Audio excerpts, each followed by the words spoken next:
Mario Cristobal's paycheck at the University of Miami finally comes into clear view. According to newly released federal tax documents, Cristobal received just over $8.3 million in total compensation for the 2023 calendar year, with more than $8 million categorized as base pay and $150,000 coming from bonuses and incentives. This marks the first straightforward look at Cristobal's earnings since taking over the Hurricanes football program.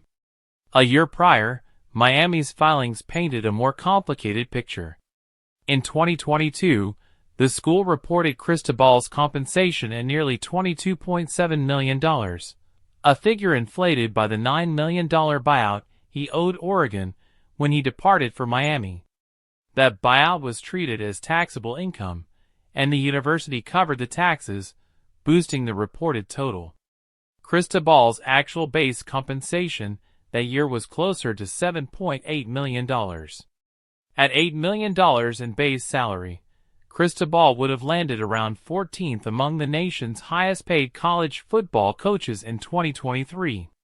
Looking ahead to 2025, there are already at least 10 coaches expected to earn $10 million or more annually, highlighting how competitive and lucrative the industry has become. However, comparing compensation between private and public universities remains tricky. Private schools, like Miami, don't have to disclose contracts publicly, so tax documents are one of the only ways to get a look at what's being paid behind the scenes.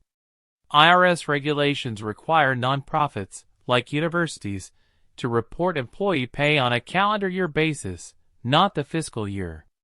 Miami's fiscal year ended May 31, 2024, but compensation for the calendar year 2023 is what shows up in this new filing.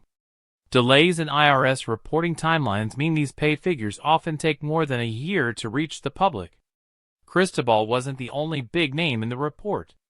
Athletic Director Dan Radakovich was credited with more than $2.4 million in total pay, including nearly $2 million in base compensation and close to $287,000 in bonuses. He also received a tax gross-up payment, though the amount wasn't specified. His 2023 base salary mirrored what was reported the year before, keeping him among the top-earning ADs in the country. Also listed was former men's basketball coach Jim Larranaga, who received just over $3.6 million in total pay before stepping down in December 2024. Nearly $3.2 million came in base compensation, alongside $250,000 in bonuses.